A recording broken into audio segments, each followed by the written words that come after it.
Okay. Right. Can you see this slide? Yes. Okay, but there is a lot of background noise. It's stopping. Maybe there's some microphones that need to be muted. Okay, so first of all, let me say how sorry I am that I'm not there with you. I know I'm the one who's missing all the exciting meeting, but this is the first week of our semester. And believe it or not, I've got to teach 4 courses this week. And next week I've got other things, so it was just impossible for me to come. But I will try to contribute as much as I can through these slides and this session here. I'm going to keep the session short because I know from experience that AI ethics causes a lot of questions to people, and therefore I want to leave quite a lot of time at the end to have a kind of open discussion. I have sent a few days ago a large set of slides which actually was given to me and I adapted from a group at Umeå University in Sweden who are real experts on AI ethics and responsible AI. I've been working with them on and off, and they were very kind to give me those slides, so I adapted them. But I don't intend to go through those whole 40, 50, I don't know how many slides there are in detail. I want to first make sure I pass on 2 or 3 of the main messages that young teachers or generally the public and everybody needs to know about AI ethics. So these are, I put in these overview slides, which is just 4 slides. I've sent them a few moments ago to Daphne. She can distribute them. Okay, so an overview, a high-level overview. There are 3 things. There are 2 things that one needs to remember about AI ethics, and the third one that has to do with the European Union, since we are within the context of the European Union, Erasmus, and in general, we live in the European Union. The first thing is that this is a very, very important topic. It's difficult to convince the companies, the markets, actually the people in general, that this is more important than the engineering of smart, intelligent systems. It's really very important. And the reason why it's very important is because of the dangers that are posed by AI versus the opportunities that AI gives us. We will speak in a moment about different levels of dangers. So, unfortunately, up to recently, the ethical dimension of building and deploying and using AI systems was left kind of as an afterthought, and therefore it was not done properly. And only lately, it's becoming more and more evident that one needs to consider this ethical issue, ethical requirements of our systems from the very, very beginning when you are thinking about them and when you're designing. The second thing you need to know, we all need to know about AI ethics is hard. It's very hard. It's much harder than any engineer. It's harder than sending a spaceship to moon, to Mars and whatever. It's really a very, very difficult problem. How to build ethical machines is not a clear question. Do you teach them? In other words, do you program them? Do you let them grow to be ethical? We will discuss that a little bit more as well. But don't be fooled. It's a very hard problem. It's a problem, for example, that's been in philosophy from the very beginning. One could say that Socrates was the person that started this idea that we need to understand what moral and ethical behavior it is, and how it's not a simple thing to grasp and specify. And then the final thing, as I said, there is this AI ethics in EU. The European Union has realized that this is important. I'm not sure if they've realized that it is hard, but they've realized that this is a very important thing.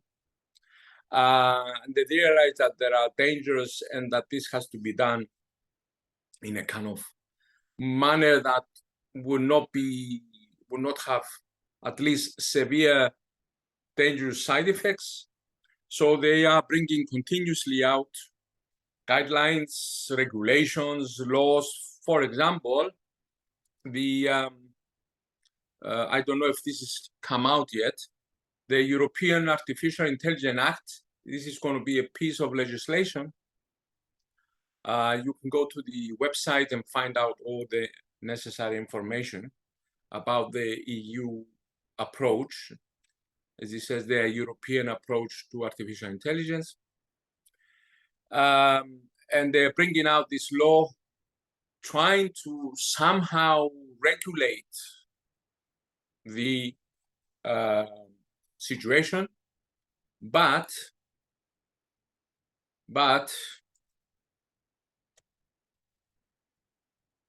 is it really possible, the way that our society is built, to regulate easily the markets, the forces that are around, the economic forces?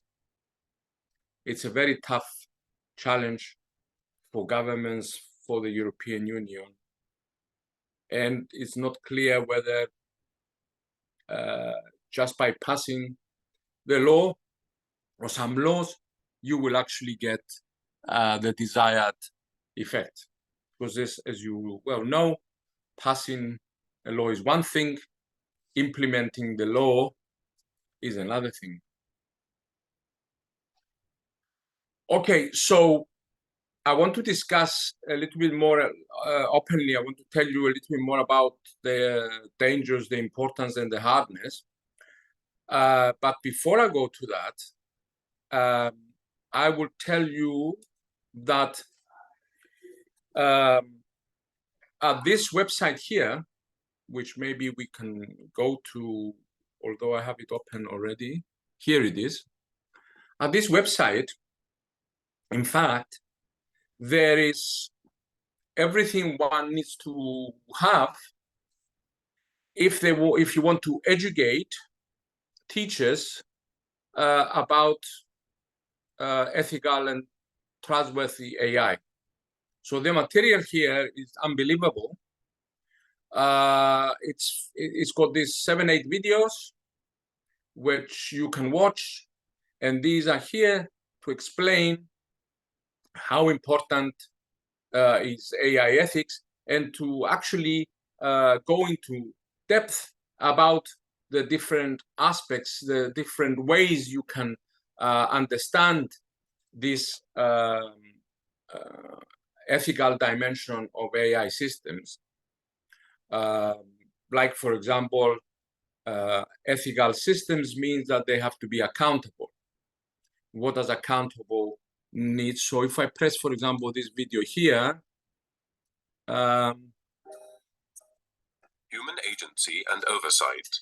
AI systems should foster human autonomy and decision-making in 3 ways.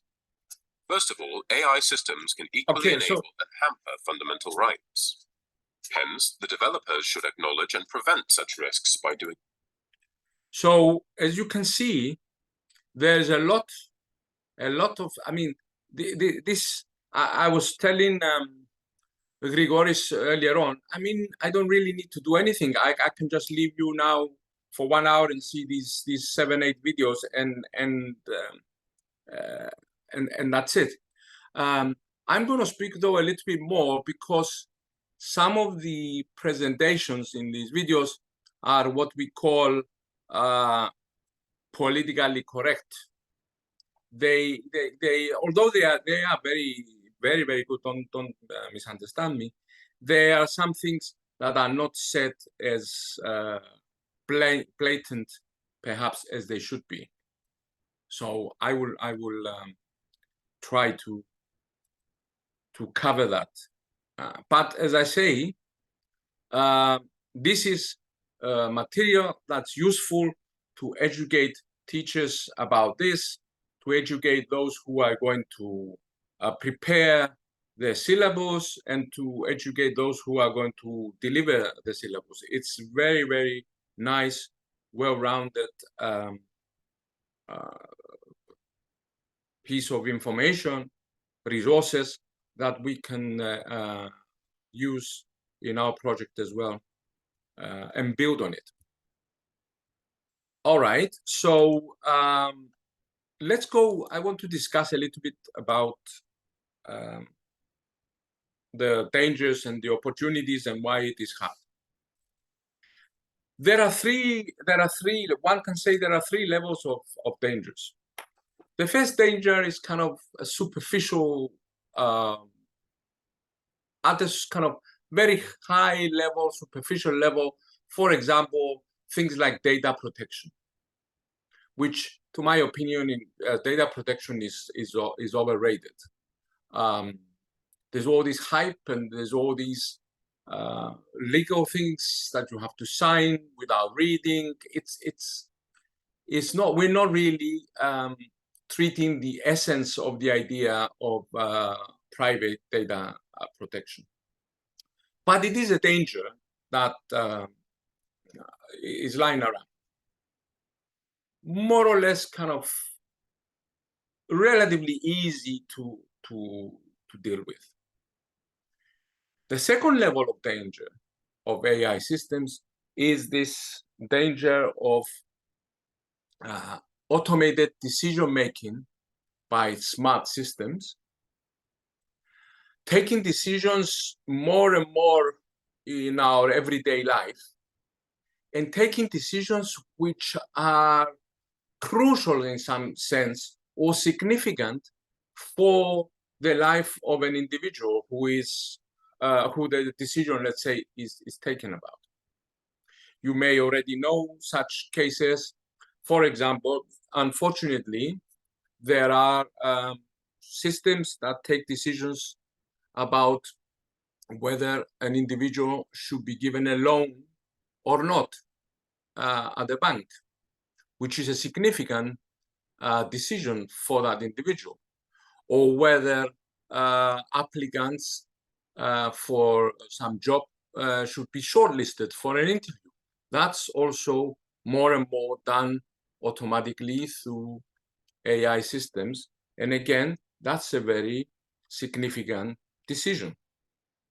So there is a big danger there that these systems will have some biases, for example, in their design or in their behavior, biases against some people, biases against some individual, and therefore we have this unfair treatment of individuals because of this automation.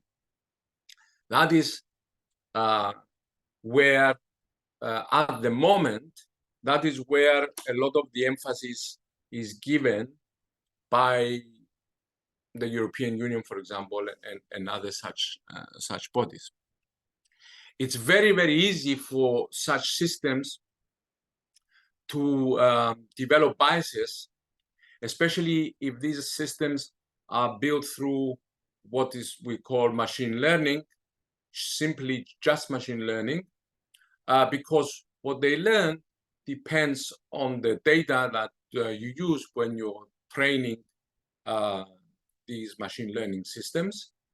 And just like a human mind, if the experiences that we get are unethical in some dimension, we will grow to be more or less that kind of unethical person in our behavior. The same thing is exactly the same kind of thing with a machine. If we don't have examples, data that covers the full spectrum of morality, let's say, that we want to have in our machines, they will not have the full spectrum, and we will have biases and things like that. It's a very big danger. When we come to the second question that is hard, we will analyze how we're trying to address that kind of danger. And the third level of danger, which is the most dangerous of all, is the silent effect that the AI systems, AI machines, will have on our lives. Just like a good example is the analogy is the smoking. Smoking had a very silent, cunning effect on human health, which only appeared after, I don't know, in the public after 30, 40 years. Maybe some people knew it earlier, the market subdued it, but it was something that appeared to be good, pleasurable, but silently it was affecting our physical existence, our biological existence. The same thing can happen, analogous thing can happen with the AI systems. They can silently change us. So just like, and for example, also the other analogy is the big analogy of the climate change. The climate change is an effect that happens silently through the last, let's say, 100 years with the massive industrial revolution. So instead of climate change, silently we can have social change, we can have mental change. So that is why, really, for some people, AI is scary. A lot of people say, "Oh, we're going to have robots. We're going to lose our jobs. We won't have jobs." That's just such a simple thing. That's, for many people, that's not the worrying thing, because we've always adapt our labor market to the needs of the economy if we are careful, etc. But these silent dangers are very, very difficult to foresee, and they can have very, very big effects in the long term. So it's very important to know this kind of these kind of dangers. Now, why is it hard? Why is it hard? Why is it hard to have ethical machines? We just say to them, we force them, we program them to do things the way we want them to do, like some moral kind of behavior we want. The reason is because, unfortunately, morality and ethical behavior is not black and white. You may have some kind of defaults. You may have some general guidelines that you can give. But there are many, many times special situations where you need to get out of the box and behave differently. Okay, there is this, you can see it from Socrates when he's having a discussion with, oh, I can't remember who it is, Menon, where he asks whether it's moral to steal things. And Menon says, no, it's not. So therefore, we have a thing, do not steal. But then Socrates says to him, but would you steal the sword of your friend? No. Would you steal the sword of your friend who you know is suicidal and will attempt to kill himself? This is what we call a moral dilemma. Maybe it's not clear. Both actions may be immoral. You don't interfere, or you interfere. You take away the sword, and sort of you save your friend from suicide. And then Socrates doesn't have it in his thing, but let's put it. And then Socrates reminds Menon that his friend is terminally ill and is really suffering in pain. So you see, this is the reason why it's very hard. And how would we build an ethical machine? Do not harm, we will sort of, let's say, do not harm a human. But sorry, do not harm a human means that when you're shortlisting people, you should shortlist everybody. Do not harm a human means that when you are considering loans, you should give loans to everybody.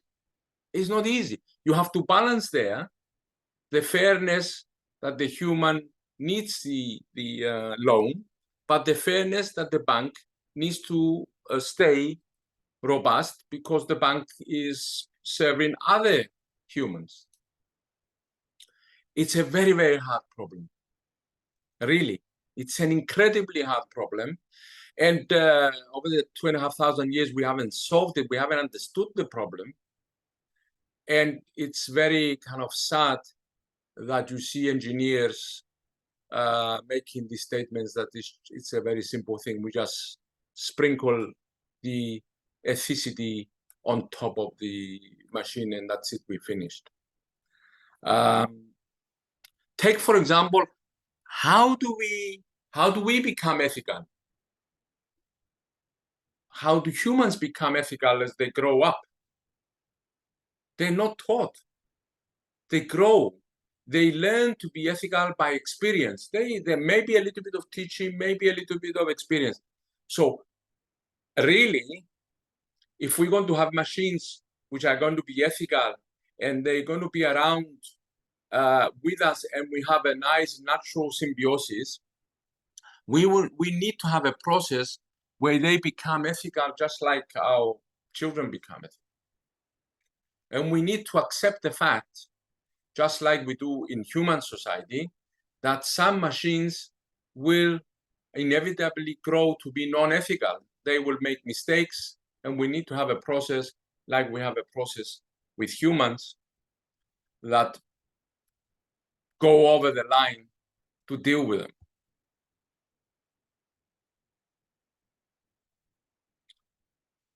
So that's the setup. That's the kind of thing one needs to remember if you really want to take AI ethics seriously. There is a very nice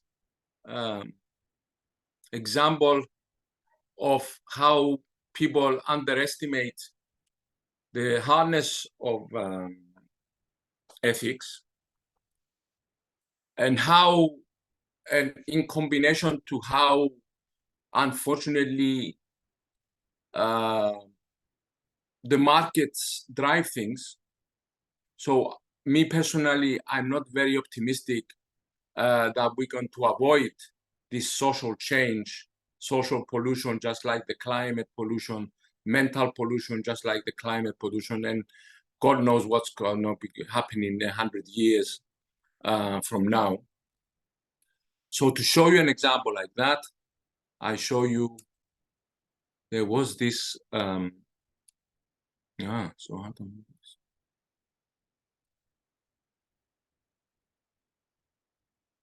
you may remember this this Cambridge Analytica incident about 4 years ago, where these systems were using the profiling of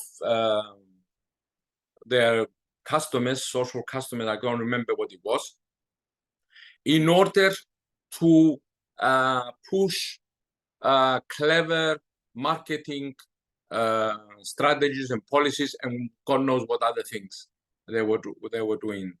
I can't remember the details. The important thing is that when the CEO of the company that we see here was asked to go to the Senate, the US Senate, and explain himself, his answer was, no problem. We're going to hire another, I think it was 10,000, what do you call them? 10,000 employees, and they will be looking at what the material on these social things, and we will be sorting out things, and that's it. And then this columnist, Brett Stevens, wrote this very nice article, kind of an open letter to the CEO, using again Socrates, another Plato dialogue, for where in this Plato dialogue, the technology, the new technology in the human society, obviously is not AI, but the new technology, do you know what it is? The new technology is the technology of writing down things. Socrates was against writing. So there's a new technology that comes, which is writing, and there is a Plato dialogue, Socrates dialogue, for and against this technology, and how it can have very bad long-term side effects. What is a bad long-term side effect of writing? Socrates thought is that, so when you read something that somebody else has said, how am I going to question it? You write it there. How am I going to sit down and question it when it's there and I cannot have a dialogue, a debate with the written thing there? And this is very, again, it appears now with this fake news. Okay, with the fake news, we may be able to. So Plato or Socrates foresaw the danger of fake news from that technological advancement, the advancement of writing down things. Okay, and propaganda and things like that, that you can accelerate that kind of thing. So this guy starts with that, then he goes to, I have it here, it's better. So he goes, then he says, so welcome Facebook, and he makes the parallel. And to cut the story short, it's very, very nice. The last paragraph. So what is he saying to this CEO? He says, start over Facebook. Close it, in other words. Close it down. And start it again. This is what I'm saying a few moments ago.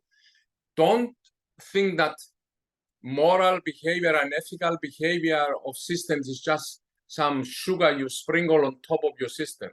You have to have it in mind when you are designing the system. Do the basics. Stop pretending that you are about transforming the state of the world. Work harder to operate ethically, openly, and responsibly. Accept that the work would take time. It's hard. Log off Facebook for a weekend and read an ancient book instead. It says it all about the hardness of AI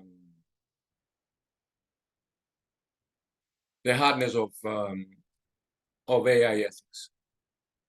All right, so there you find discussion on how to do it. Now, how do we? So let me tell you one more thing, and we go and see those long slides.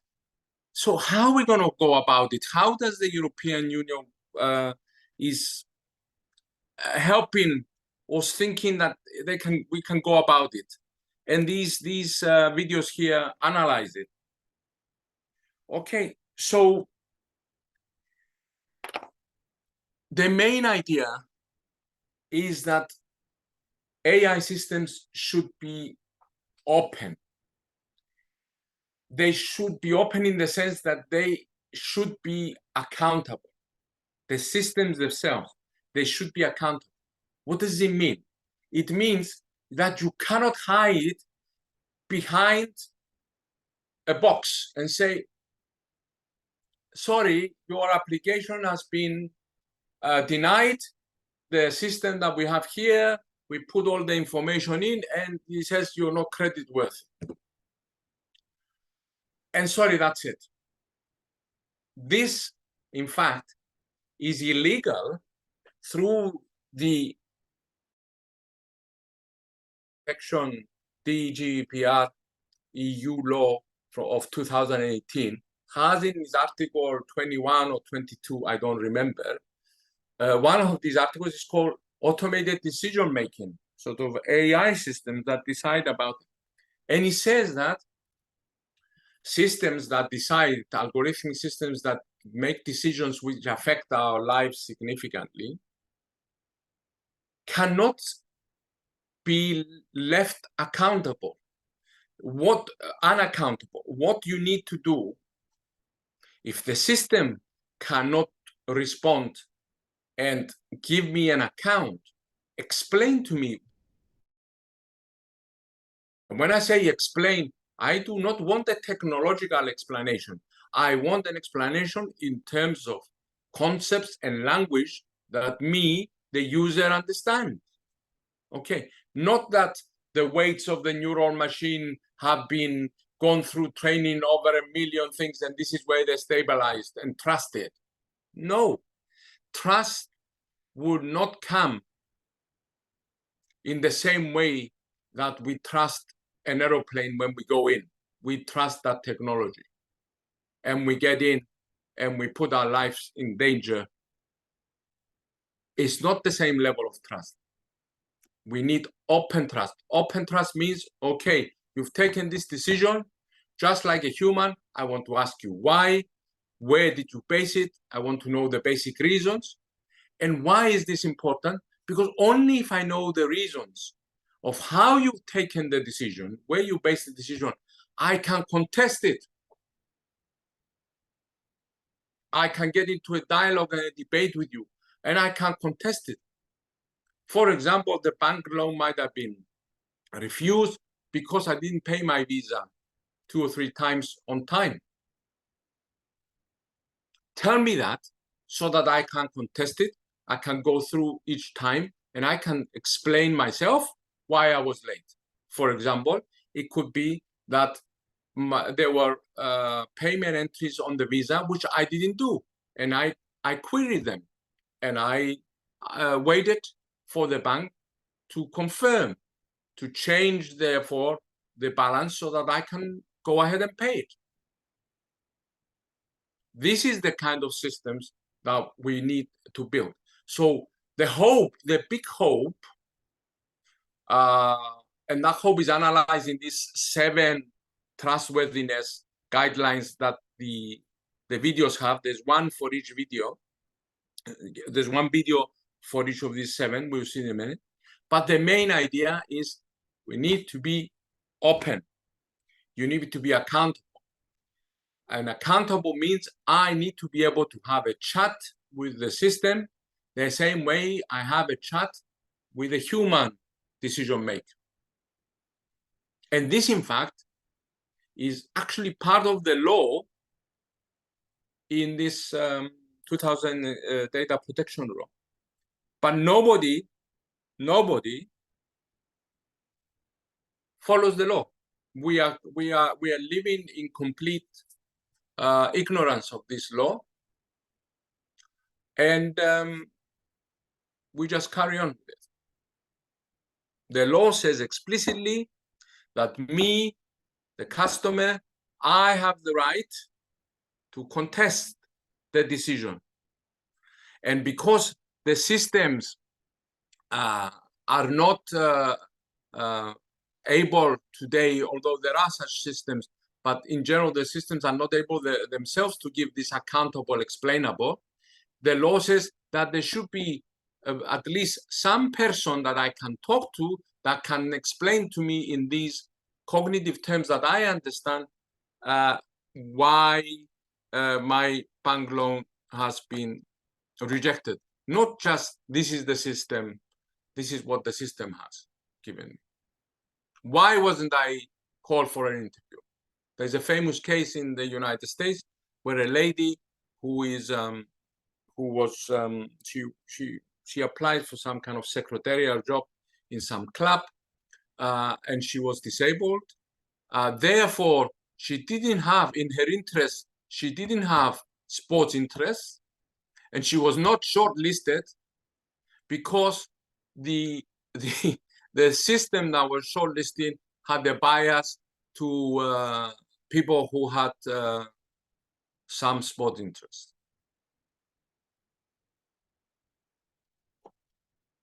Okay, so this is the situation. It's a very, very important problem. It's a very, very hard problem. And the way we're trying to address it is through accountability and openness of systems. The system should be there to stand up and be questioned. Okay, just like any human decision maker can be questioned. All right, so now all these this long here, let me just, can I make this bigger? Because I don't want to put this slideshow on. How do I make this bigger? No. Okay, so these 57 slides here, you can look through them. We'll go just through at the beginning so that we can see these 7 guidelines. You can look at them at your own leisure, and you can look at them together with the videos on the link that I've shown you. As I said, these were given to us by this group who are experts on these things. So the first slide say, okay, actually, if you ask what is AI, people actually, even the experts, do not agree on what the AI is. And therefore, if you have a confusion of what AI is, it's very, very likely that you will have disagreement of what also it means to develop systems that will help us in a, let's say, non-intrusive or in a way that's kind of respecting human morality, etc. So there are many background information here. So here is where the European Union starts to try to get a handle on this difficult problem. So systems, so look, they're trying to really say these systems that we are going to build, they need to be looked at from a human point of view. Think of them as kind of more or less human entities that they're going to come and live autonomously within the human society. So we want them to be ethical, we want them to be legal, follow the law, we want them to be social. We don't want them just to sit down there and do jobs and not kind of participate in the society. And that's very important. You might think, but why should the machine participate in the society? That's very important because the machines have learning capabilities. If the machines are not actually living, experiencing within the society continuously, they're not going to learn like we learn what the society needs, what the society considers good and bad. Okay, very important things. Culture and things like that. So I want to come to these 7. Here it is. So these are the 7 requirements that they have put down. Okay. There is overlaps between these things. For me, and as I say, for each one of these, there is a video that you can look at your own leisure on that line. For me, the most important ones of these things is the transparency and the accountability. They go together, these things, transparency and accountability. Privacy, for example, is not such an important thing. I mean, because you know, you have to have a certain level of privacy, obviously, but if you have accountability and transparency, you can regulate the privacy. And after all, why should privacy law should be the same for all people? I might want to share more and more of my information with other people. And remember, there is no way you can have full privacy. You don't want full privacy. Do you want your medical records to belong only to you? What happens when you, touch wood, you have an accident and you are at a hospital? You don't want the doctors there to have access to your medical records. You don't want your doctors there to have access to your mobile phone so they can phone somebody. Does it depend on how ill you are? I mean, we have to understand that things are hard. The reason why things are hard is because good decisions, and this is the crux of it, good decisions, ethical decisions, moral decisions, and good decisions in terms of effectiveness are context sensitive. It depends on the context. There are no such things as black and white laws in our everyday behavior and our everyday lives. Okay, that is why. So you need to leave a little bit of slack, like we do in our situations, in our human behavior and a human society. We leave a little bit of slack, and then we ask people to be transparent, clear in their intentions, and accountable. We ask people to get into dialogues and discuss different opinions and discuss why a decision should be one way or the other way. So, and these slides go on and on and on to explain in a little bit more, if you want to know kind of, let's say, the technical detail. If you were a software engineer, if you were an AI engineer, or if you were someone building AI systems, these guidelines go into more and more, let's say, explicit level so that they can help you do these things. And if you do these things, then more, hopefully, there's more chance for your system to be transparent or to be accountable, okay, or to respect privacy. This is the the aim in these guidelines.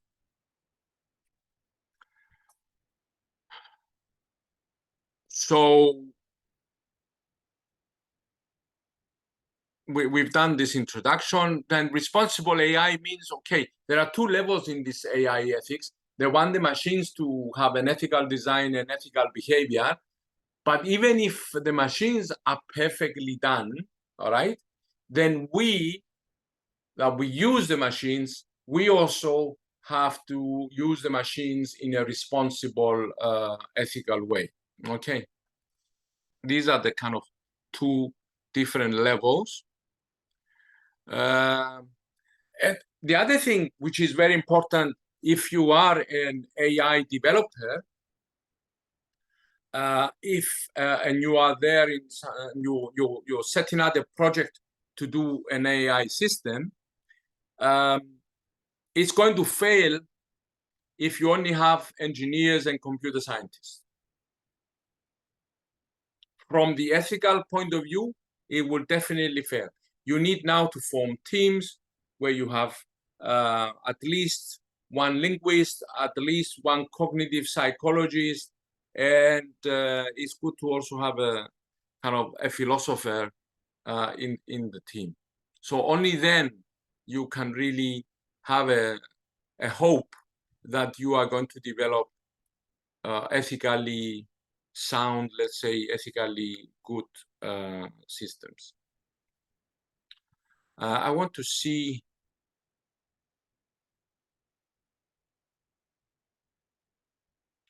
So here is we need to make their interpretations explicit and transparent.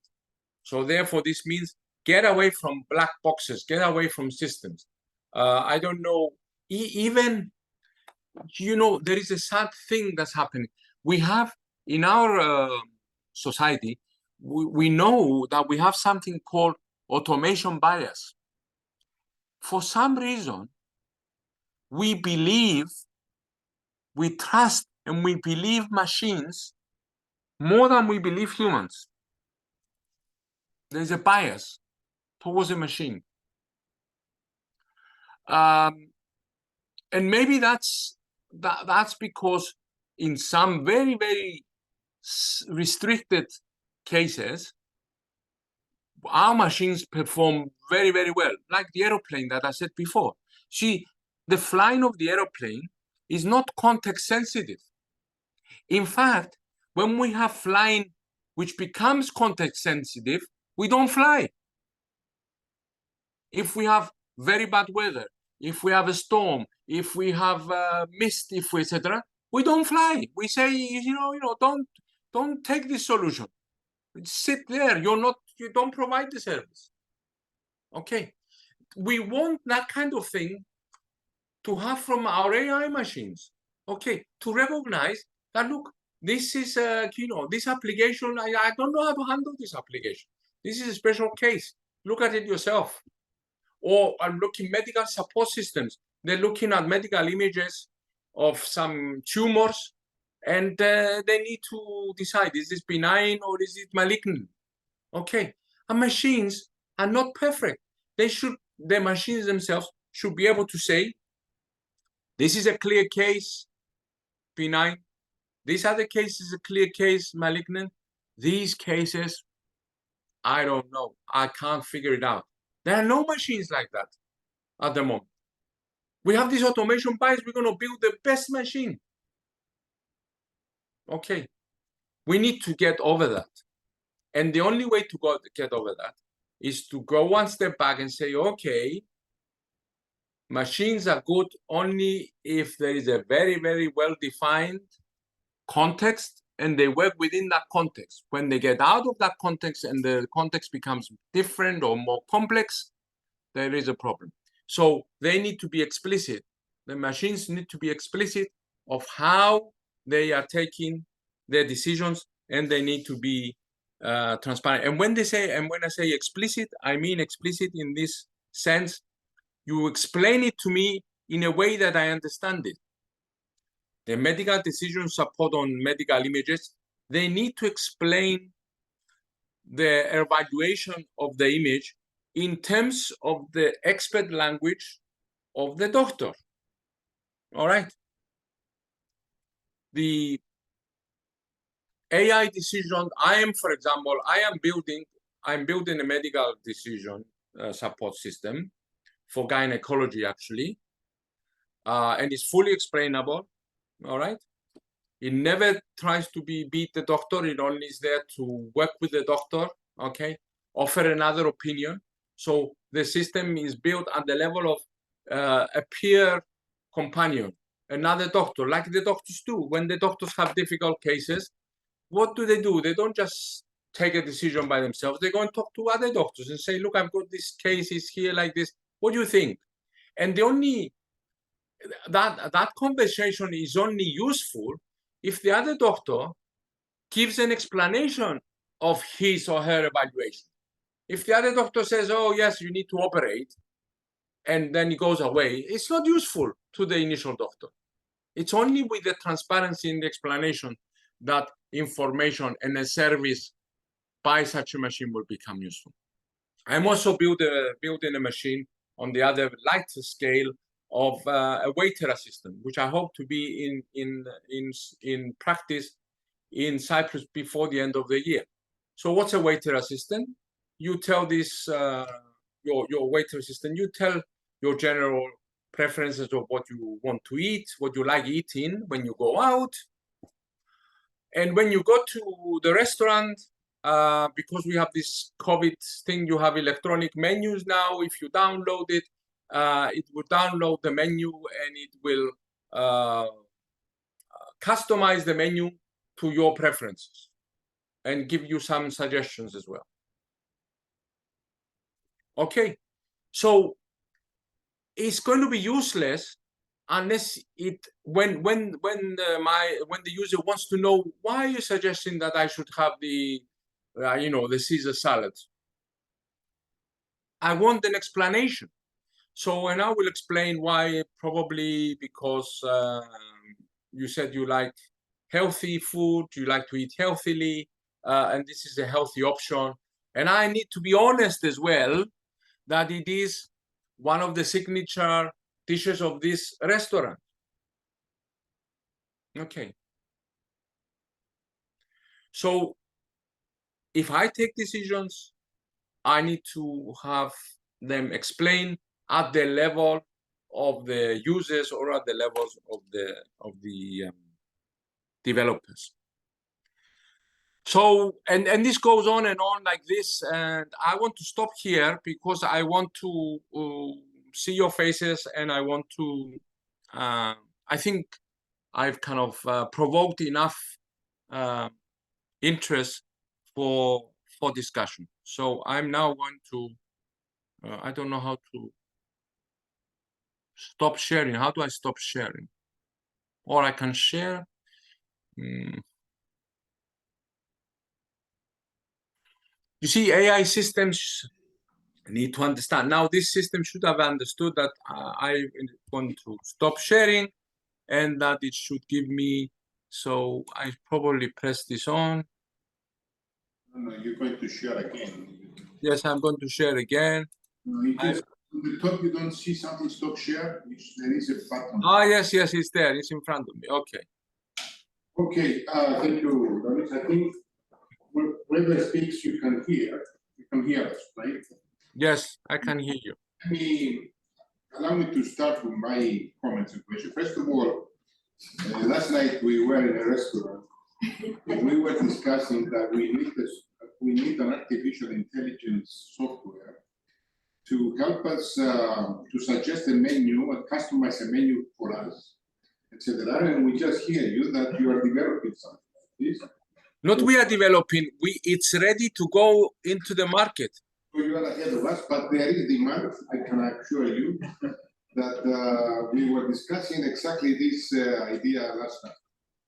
And another idea we were discussing yesterday was about the car with having a shiftable steering wheels from left to right according to your needs. And we thought it didn't exist, but then we did some Google search and we found that Mercedes has already produced a truck that the steering wheel in 1 minute can move from the left side to the right side. And you can also order an S-Class Mercedes that will have this feature if you need it. So if you're going from UK to France and back, you can change the position of the steering. So if I'm too tired to carry on driving, then I pass it on and you drive the rest of the way. That's another thing. That's another issue. But anyway, okay, I took some notes here, and of course we're saying that the machines cannot think as correctly as humans because they don't have feelings, or maybe they don't see a criminal potential, they don't understand hate, and of course they don't have this what we call human factors. But at the same time, we have so many thousands of cases, court cases, where wrong decisions are taken. And so humans make mistakes as well. So even if a machine says to me that this person is innocent, and I listen to the machine, or I don't listen to the machine and I say, no, it's guilty, it's possible that the human decision is wrong and the machine decision would be correct. On the other hand, you say that artificial intelligence will change us, but why do we always assume that it will change us to worse? Maybe it will change us to better. So what I'm trying to say is that whatever unpredictable effect artificial intelligence could have, this could be for something better eventually, but which is also unpredictable, right? Yes. So, change may be good, but we don't know if it's going to be good. So we need to have some filtering, let's say, or whatever is giving us, to make sure all the information was considered. But coming back to the court case systems, what are the court cases doing? Actually, probably the first artificial intelligence is the court case decisions, because usually the judges, what do? They look at previous cases and say a similar case, and they base the decision on previous cases, right? So previous cases means more scenarios are put in the system, and every time you have a new court case decision, there's another scenario of decision put in the system. So actually, manually, the court system is using artificial intelligence, and of course, it can be automated as well. But anyway, what I hear or what I understood from you is that we have something that could develop to something unpredictable and undesirable. But we should not always, from my point of view, we should not always think negatively. We can think positively as well. If we have 10 decisions, let's say, and one of them is wrong, then I prefer to have 9 correct and 1 wrong. Now, if you tell me it's 9 wrong and 1 correct, then it means my system is improving. Something like this. This is just my comments, which are very useful, and I think that we can have one learning and creativity plan for school students just on ethics to be part of the whole curricula that we are proposing. Yeah. So let me give you a very quick response. You're very right to say, in any case, there's nothing we can do. We can't stop this river of thing. It will happen. It's happening. So what we are saying with this ethics thing is at least take it slow. Consider these issues, all right? Because as you very rightly said, you don't know if something is better, because you got to wait down the line to see if something is better. Okay? So as I mentioned before, it's better to have 3 cars, 4 cars, fast cars everywhere. And down the line, after 100 years, we are finding out that we are destroying our nature. So, yes, so therefore, these systems, so the only way out is to develop systems at a slow rate, etc. Take this into consideration, and that's why, and have these, the existence of these systems should be human-like. They should be able to stand up to scrutiny, not only in court, but to scrutiny in everyday, in their everyday behavior, just like we do. We are humans. We live in the society, and we live under scrutiny. Everybody, you walking in the street, somebody can stop you and scrutinize you. You do something. It's all throughout the thing. Systems are not magic. We have to get away from this idea that systems are magic. Systems should be accountable. And in fact, we know, in fact, that if we're going to have good systems, they have to be systems that sometimes they will make mistakes. Okay. Just like the human mind makes mistakes. The human mind is intelligent only because it has this ability to make mistakes. It's a plus. Making mistakes is a plus, is not a minus for intelligence. Okay, because if you try to be infallible, the machine will need, or the human mind will need to consider all contexts, all possibilities, and it's not feasible.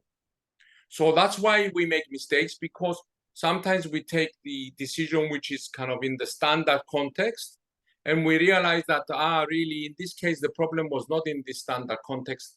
It was in a general context, in another context, which we, with hindsight, we find out that it's not.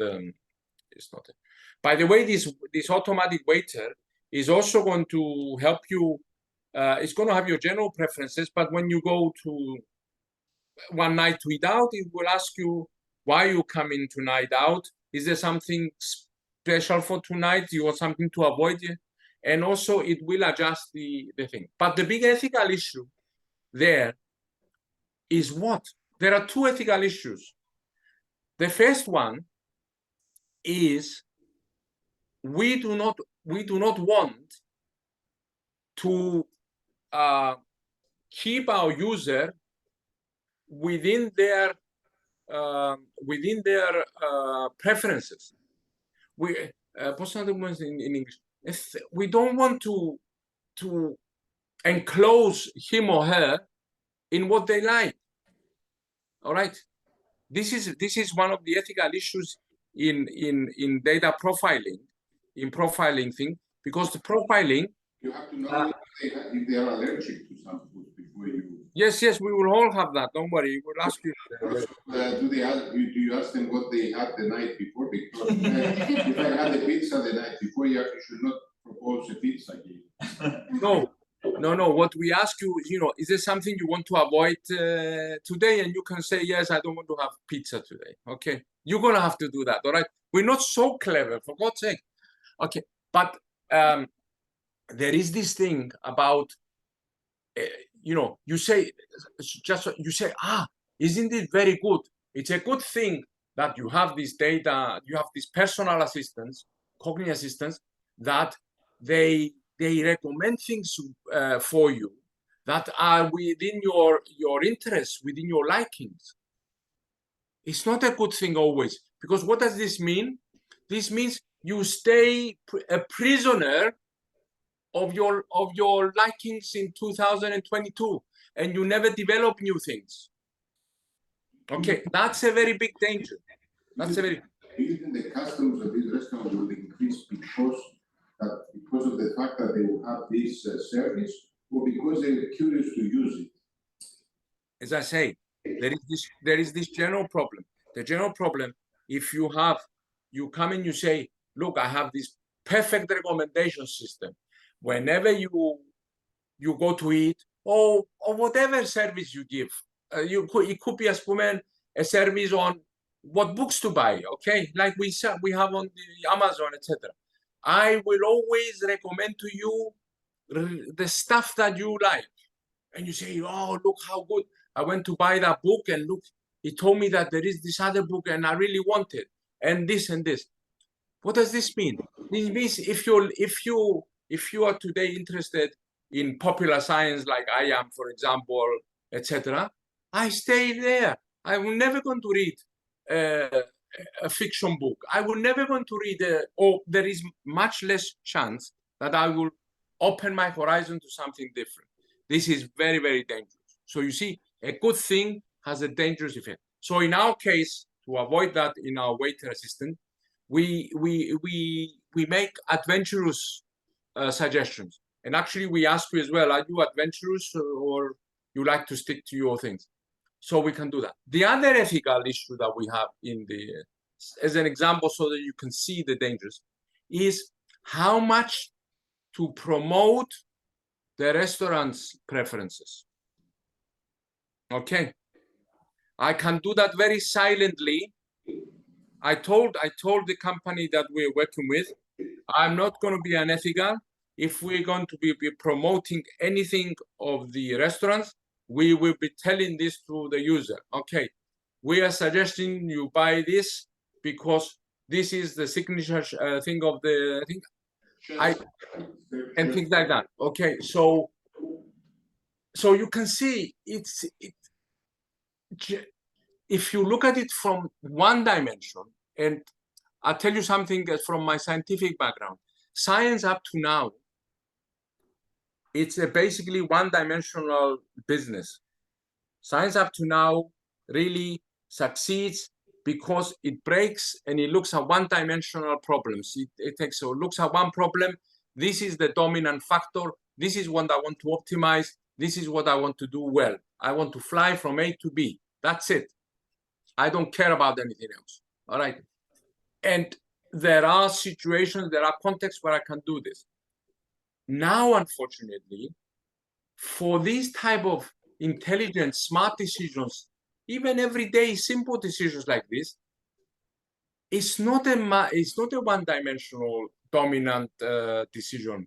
It's a multi-dimensional decision problem. And one dimension, if you increase the benefit of one dimension, you decrease it on another dimension. And that's why you have to play with it. It's not. Last comment, I allow my colleagues to answer questions. Yeah. Working also with these choices. Bookings.com artificial intelligence has a very wrong. I'm not going to say the example I gave yesterday. For the last 10 years, I'm booking 4 and 5-star hotels. They know it's in the system. Whenever I search for a city and I receive messages, they always propose the cheapest hotels, 1 and 2 stars, because they assume everyone is looking for the cheapest hotel. This is wrong, and it's happening for the last 10 years. They know from the system that I choose 4 and 5-star hotels, and they propose to me 1 and 2-star hotels, which I never read anymore. So anyway, so that means their system has a problem. Questions from the colleagues. Posting. So, on my opinion, regarding ethical issues of artificial intelligence. Can you hear Andonis the question? No, go. On my opinion, we should teach the students that the European Union has developed the first guidelines for artificial intelligence. These guidelines are available that can be studied. These guidelines are not perfect because in the construction of the guidelines, philosophers were not too much present. There are industry-based, especially experts. So Thomas Metzinger was the University of Mainz, was the main philosopher which has been in the group, and he was discontent about this. And the most important thing of this contention was the red lines. So he suggested red lines.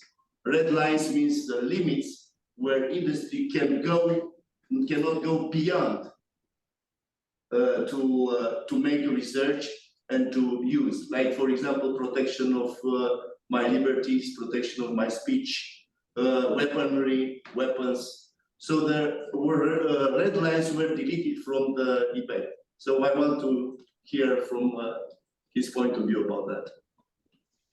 Yeah, well, I agree with you absolutely. I mentioned this also. That's why I mentioned the European Union, the guidelines. These are the ones which are discussed in both slides and in those videos. Those videos analyze these guidelines from the European Union. You can go and see the act as well. Now, it's true that the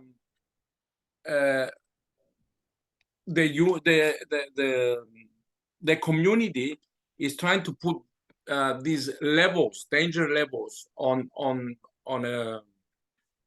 a system, and they have these different grades of danger.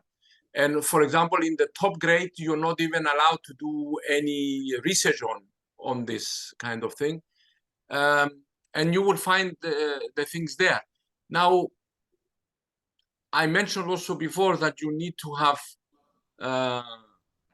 a group of philosophers. I mean, a multidisciplinary group of people if you're going to develop good ethical systems. The point with such interdisciplinary groups of people, and this here I want to make again a very important point, is that they're very, very difficult to work with together because they come from different cultures: philosophers, linguists, psychologists, engineers, mathematicians. Unfortunately, their culture is very different. It's not just the language that they speak. It's not just the expertise. It's the way that their outlook, the view that they have towards science and knowledge is different. So in fact, one of my proposals in some other meeting was that you have to address this by changing the higher education. You have to stop this segregation of sciences, and at least you have to have kind of AI degrees, where in the AI degrees people start and they are taught by philosophers as well as computer scientists, as well as mathematicians, as well as linguists, so that you develop these expert people who have this kind of all-round view. It's not surprising that the philosopher was not satisfied, unhappy with, etc. But he shouldn't blame the others. Nobody should blame anybody. I mean, you expect to bring philosophers together with engineers in a group, and within 6 months everything is they have a beautiful relationship. Impossible.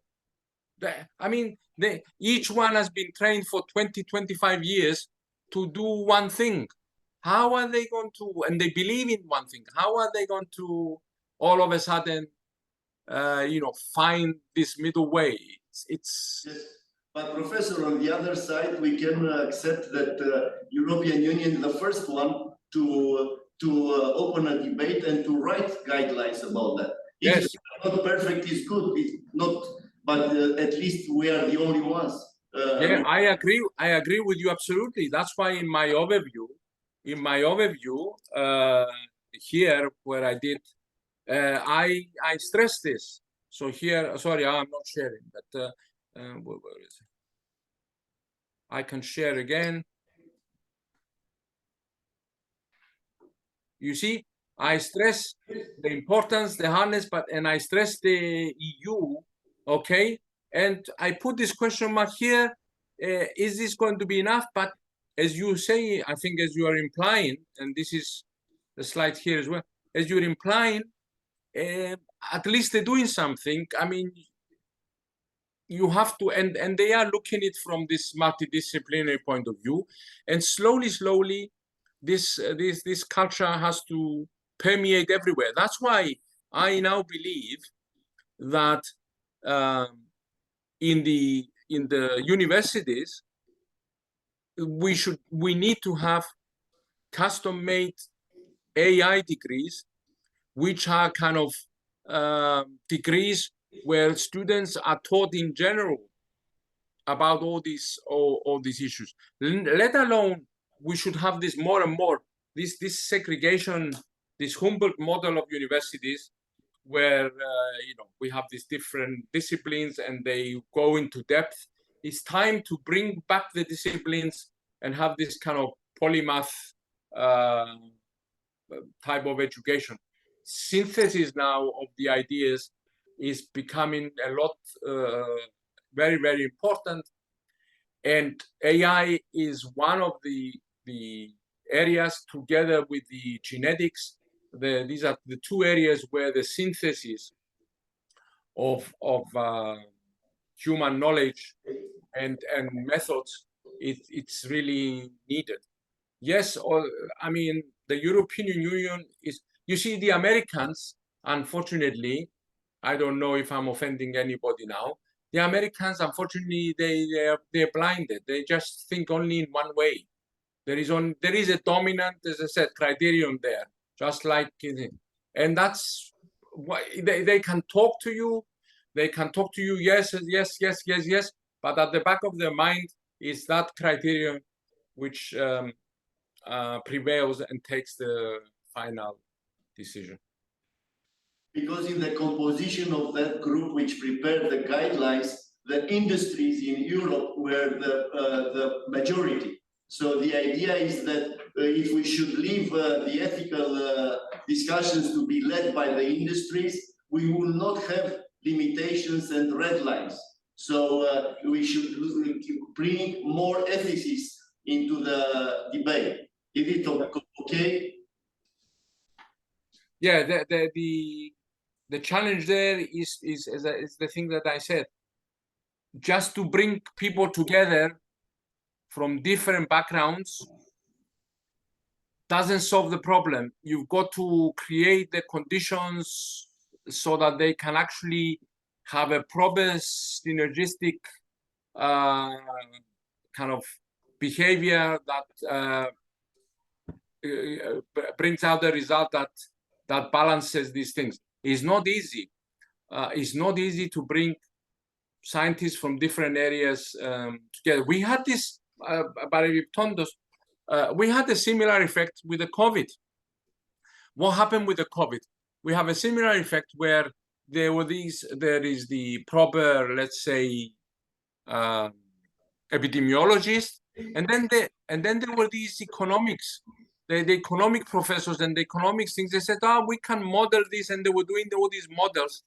And then they said, let's get together to see how we can tackle this two-dimensional now problem. Yes, we need to public health, but we need to also sustain our economies and etc. And it failed. They just couldn't. They in the United States and in Europe, they just couldn't. They couldn't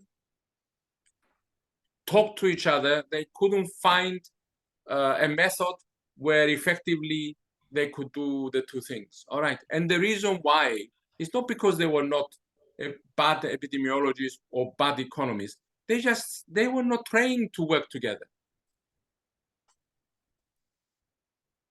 Okay, I think unless somebody wants to make another comment, or I think I'm very happy that my purpose was to create this I won't say anxiety, but to create this awareness that this is really something very important, and we need to take it seriously.